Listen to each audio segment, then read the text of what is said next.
now the sound is very not announcery. I mean, that's just the kiss of death if you sound like an announcer or any kind of old school radio DJ or news anchor or anything like that. The sound is very much more downplayed and very real, sort of testimonial-ish, heartfelt. It's not at all about having a big booming voice or that perky sing-songy thing or anything like that. It's much more relatable on that end. Yeah. But that's actually hard to perform too. So people think they can do that, and it's not easy.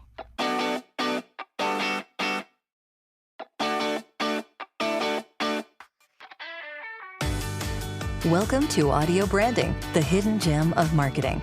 I'm your host, Jody Krangle, and this podcast will discuss just how sound influences our behavior. I generally talk about this in the context of advertising and marketing, but there are other places this is important too. I really feel that it plays a much more important role in our lives than maybe we realize. So let's delve a little deeper. This is the first part of my interview with Mary Lynn Wissner. Since 1990, my next guest and her award-winning company, Voices Voicecasting in Los Angeles, has cast thousands and thousands of voice talent in thousands and thousands of voiceover productions. From the Clio-winning Chevron Talking Cars to the 13-part History: The Color of War, to Mercedes, Taco Bell, Coca-Cola, Legos, Walgreens, Sony, Hasbro, and Clorox, just to name a few, to several feature films, animation series and video games, audiobooks, and narrations. She also casts voices for e-learning, promos, and IVR. That's voicing for telephone systems, for those not familiar. Whatever's needed, she's found the voice for it. In addition to her successful casting career, she continues to direct workshops, coach, and she's a great coach, I can attest to this, consult, and direct talent all across the world. Talent, producers, ad execs, and creatives all know that when you work with her, you work with someone who loves what she does and brings that love and expertise to any production, studio, or workshop. I'm super pleased to be talking with casting director and coach Mary Lynn Wissner, and I know you're going to love this conversation, so settle in. Thank you so much for talking with me today. This is really cool. I'm glad that we're getting to do this. Thank you for having me. I'm so excited for you, and I love the idea here of your podcast. So it's been let's talk. A lot of fun. Yeah, let's talk. Well, first of all, how are you doing? Because weird times, right? It's very weird times. You know what's funny? As voiceover people, we're used to being alone a lot anyway, and working at a home and being stuck in a booth or home this is office. Thursday. Yeah, but that's this morning I'm like, okay, what sweats do I wear today? And just, I'm feeling a little schlubby and kind of like the mornings. I'm usually a morning person, but the mornings are sort of getting a little hard to get up and get going and kind of have that enthusiasm. And it's not so much about me, it's just the state of everything that's really scaring me, like I just can't even watch the news anymore. It's just too depressing. Yeah, I guess we all have to be very conscious of self-care. Absolutely. But we can't go to a spa. We can't do anything like that. So I just walk. I go for long walks. So that's what you do to keep yourself sane during all this, is walking, and anything else? Yeah. I mean, you can't go to the gym. You can't, go swimming or anything like that, So yeah, that's all I've been really doing is going out and walking. And then here in LA, it's been raining for the last 4 or 5 days. So if there's a break, it's like, gotta get outside. I feel like I need to get outside and get air. And we got snow this morning. Oh my gosh, it's so weird. I know. I think God's trying to tell us something. I don't know what that was about. Yeah, Mother Nature is saying, stay home. Mm-hmm. You are not needed right now. No. Bundle up, hunker down. Yeah, exactly. Yeah. Well, I guess all we can do is just make sure we take care of ourselves and stay safe. Yeah, I've been doing a lot of cooking, a lot more. I love to cook, but more like adventurous cooking. Mm-hmm. And I've had a few occasions where groups of friends where we meet for dinner on Zoom. Oh, yeah, that's a great idea. What did you make tonight? What did you make? And we're all kind of looking at each other's food and toasting each other. So that's been kind of fun, too. Yeah. Yeah. I actually had a Passover Seder with my family over Zoom yesterday. But so like typically, did everybody, like most of the time people bring in one thing, like a potluck kind of thing. Did you all like make your whole meal and then, Jody's brisket looks way better than ours? I do not cook. I'm a horrible cook. And actually, I had eaten before we got together.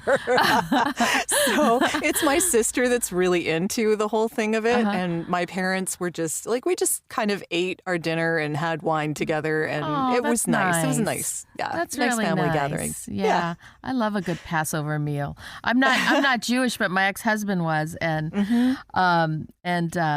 we still had our kids participate in the holidays, and they loved it. They're like, our mom makes the best brisket, and Latka's out there. I do like a good brisket, I gotta say. I'll have to give you my recipe. It's like I would love that, actually. Yeah, it's actually really easy. I mean, it's the one my mom used to make all the time. But yeah, it's really good. It's really good. That's great. Yeah. Well, let's actually get into some audio branding here. Okay, let's do that. Let's do that. So I wanted to ask you what your background was in all of this, because I know that you've been interested in voice and in acting for a long time, and you're a voice talent yourself, right? Mm-hmm. So what's your background? How did you get started? Excuse me. Well, I grew up here in LA, and my dad was a TV producer, so I grew up around the industry, and I was always interested in acting. I didn't really do much of it until high school, and then I got into doing commercials, which was fun, and it was kind of lucrative. This was all on camera. I really enjoyed it, and I did that through college as well. But I didn't really want to be an actor. I think I was just always worried about the precariousness of it, and I went to college. I went to UCLA and Cal State Northridge, and I got a degree in broadcast journalism because I thought I would like to be a reporter. And when I graduated, I couldn't. It was really hard to get a job. Finally, my parents were kind of like, "Yeah, you go. You need a job." And I found a listing in the Hollywood Reporter for an assistant agent, I said, well, I can do that. I've had agents. I know what that relationship's like. And so I went for the interview, and unbeknownst to me, it was for an assistant voiceover agent. And the guy was Don Pitts, and Don Pitts was the man that started the whole business of voiceover agenting. And I didn't really know anything about voiceovers. I loved radio. When I was in college, I interned at CBS radio and NPR. And I really loved radio. So that's what I thought voiceover was. I just really didn't know. But lucky for me, I got hired. And this was, pre-internet days. And our clients were, the who's who of voiceover. It was Casey Kasem and Orson Welles and, June Foray and, the young Bob Bergen and, all the amazing voices at the time. Sure. And Don was so wonderful because he was really just very, very chill. And he's like, yeah, can you go run into that booth over there and just direct Orson on that commercial? What? So here I was, this, 22-year-old girl directing Orson Welles in commercials. And, I just kind of had a knack for it. And then he died shortly thereafter. But yeah, it was really fun. I really enjoyed it. And then Don left after about 6 or 7 months to go to another agency, and I stayed at this agency. Of course, he took all his clients with him, except for a couple. So I had to rebuild that whole department. And it was just trial by fire. And but I did it, and I discovered, Bill Farmer, who's been the voice of Goofy now for 30 years. Discovered some pretty big people. It was very exciting. But then I got an opportunity to become a voiceover casting director at the Voicecaster, which at that time was the only voice casting facility in the country. Wow. There was no online casting. There was no other casting directors. That was it. So there were basically about 4 or 5 of us casting girls, and we would be in a booth. The Voicecaster had like 5 studios, and you'd kind of be in your booth all day, auditioning actors and from doing commercials, animation series, narrations, like all day you'd just be running different kinds of auditions. And I loved it because it sounds grueling. it actually was so fun because the talent pool back then was so small because it was really only people in LA. And of course there were New York talent, that did it on the East Coast, but it wasn't something that people in the middle of the country could do. That was, if you aspired to do voiceovers, you had to be in LA or New York. So that to me, I mean, you'd open the door to the lobby and just the voices that would come out and the jokes. It was just it was really a wonderful time. It was such a great time in that industry. I loved it. And it was so creative. And that's when I really learned, like, oh, it's okay to ad-lib. It's okay to do this. And, I had the best talent at my feet. And I had developed really great relationships working for big advertising agencies. And so after 2 years there, I thought I could do this on my own and have my own casting company. So much to the chagrin of my boss, I quit. And I opened up my company, Voices Voicecasting, in 1990, and I've been doing that ever since. So I've cast thousands and thousands of voices and thousands of radio and TV commercials and video games, animation, narrations, in-show narrations, e-learning, the whole thing. And then I guess at about there got to be a point where the producers would say, "Hey, I really like your voice. Can you put yourself on there?"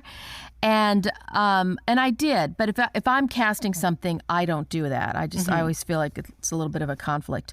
So I sort of got back into it. I had the acting background. I'm pretty good at it. Sure. Felt confident with it. Got hooked up with an agent, and then took off with that. So I do voiceovers, I cast voiceovers, I coach and teach talent in voiceovers, and then I also produce kind of these traveling workshops and things like that too. Yeah, the Roadshow, right? Yeah, the VO Roadshow. Yeah. I've kind of got my hands in all the different, parts of it, which is fun. I love it. I really do love it.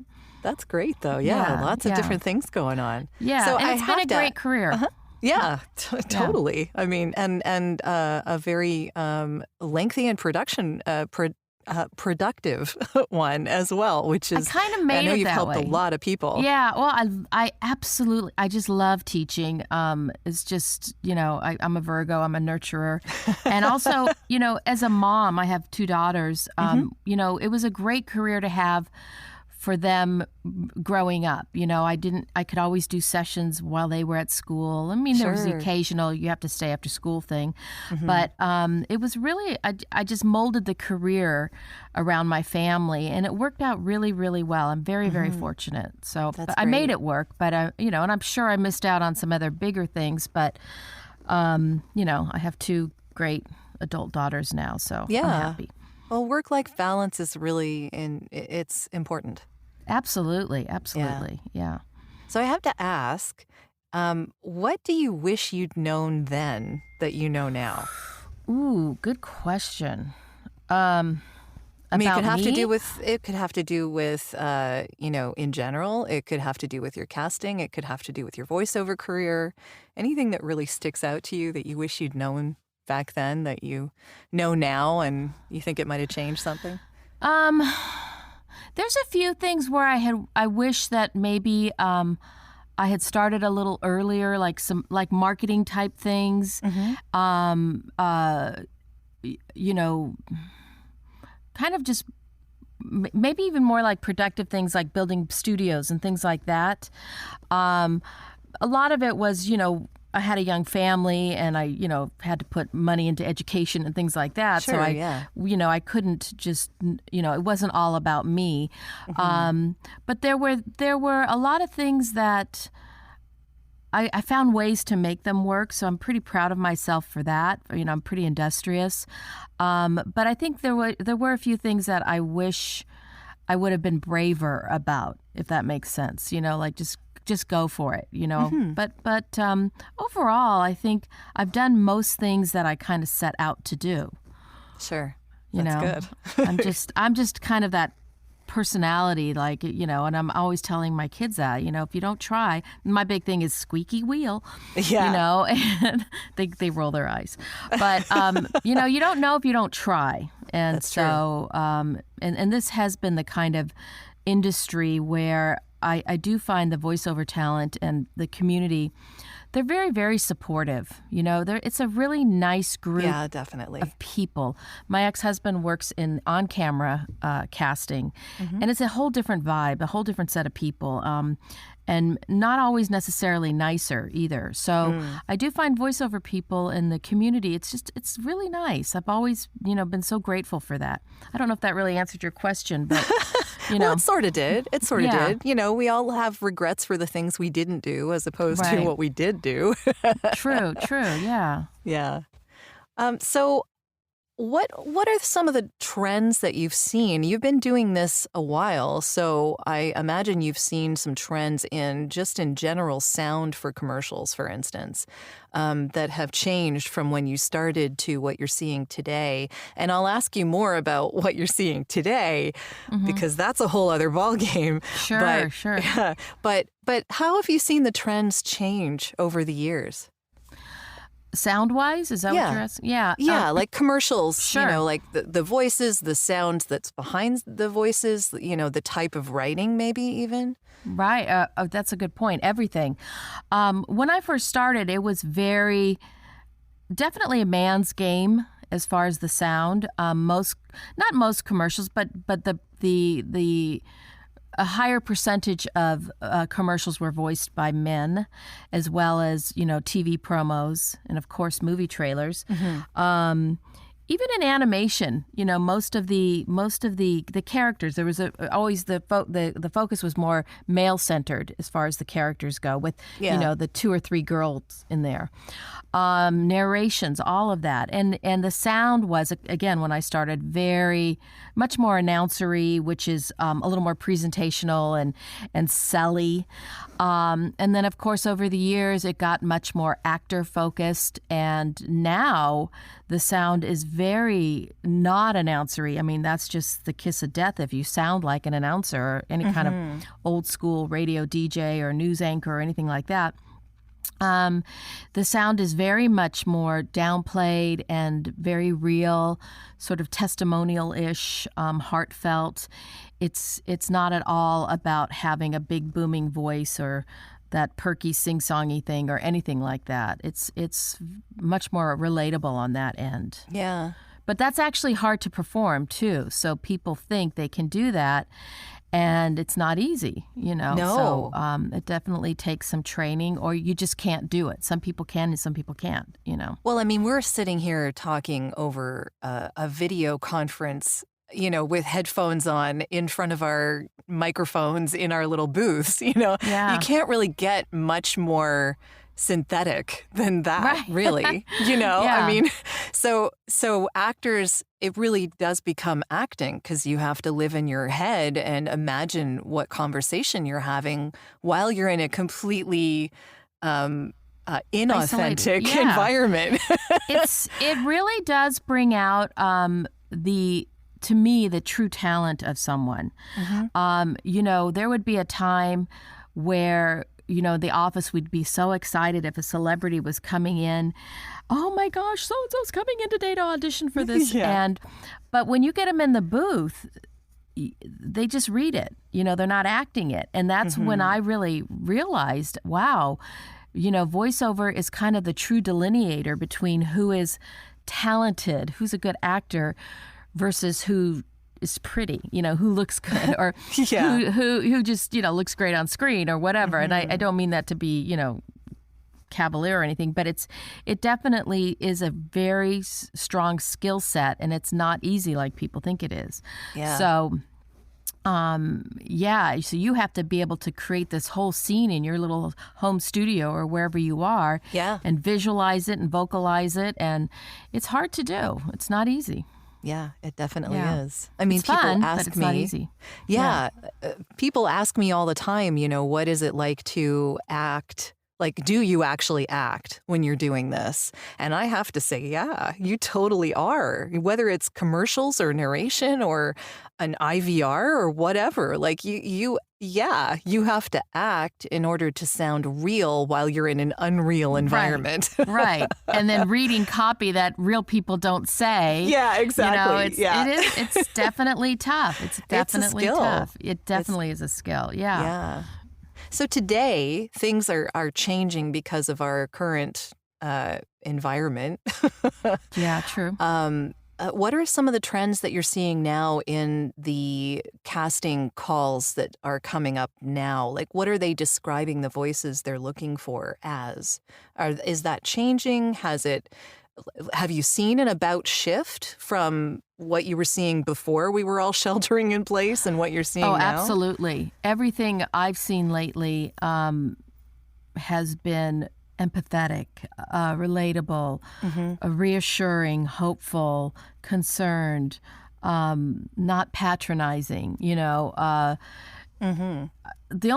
so funny. My casting definitely slowed down this last month or so. And then copy that I've seen, we did a small thing about, 2 weeks ago.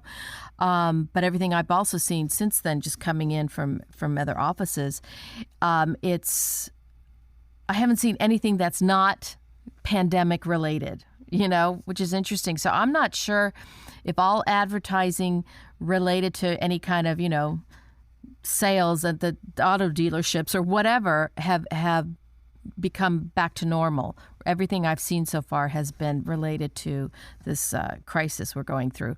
So, and that's always, the casting specs are always the same, warm, understanding, your best friend trying to reassure you, knowledgeable, wise, comforting, all of those great soothing adjectives. Yeah. For sure. Yeah. Well, I guess psychologically we all need a little comfort right now. Absolutely. I mean, if you just, like us, we were talking earlier, watching the news. I can't watch the news, but it was funny the other night. I noticed you're watching the news and it's so hard hitting and scary about everything related to the pandemic, and then a commercial will come on and it's so soft and reassuring, Yeah. And it's just, okay, they're there for me here, but then there's this, so it's a little nutty.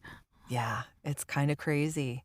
So in all of this, and I know that you were seeing a shift even before the whole pandemic thing happened. What do you think the role of the casting director is at this point?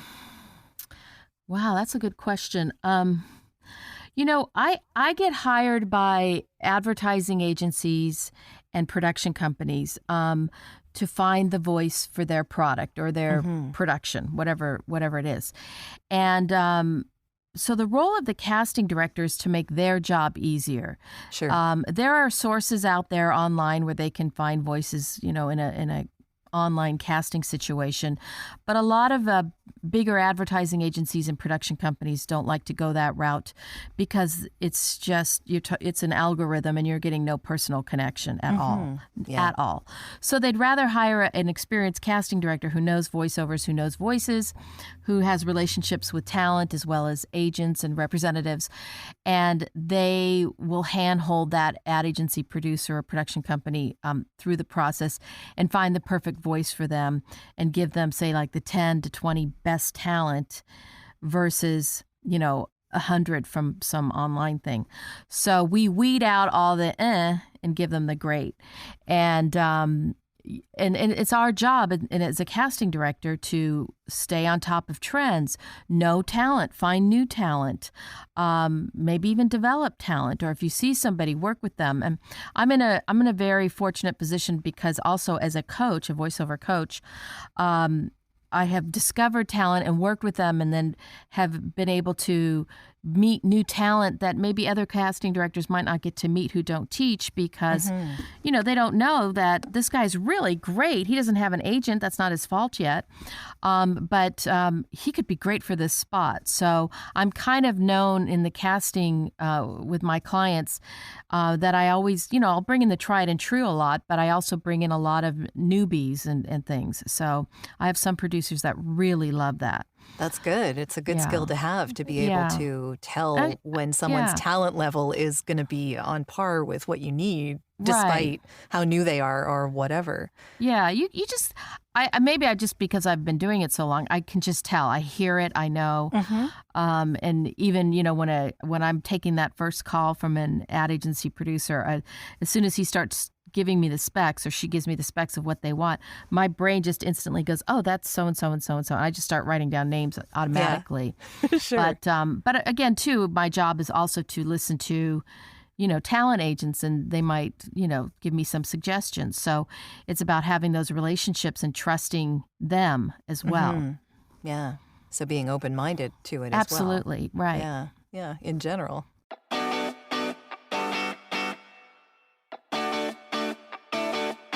This has been part 1 of our interview. I hope you'll tune in next week for part 2. Well, that's the end of this episode. Thanks for listening. And if you liked what you heard, please take a moment to give the podcast a review. It's greatly appreciated and super helpful. Until next time.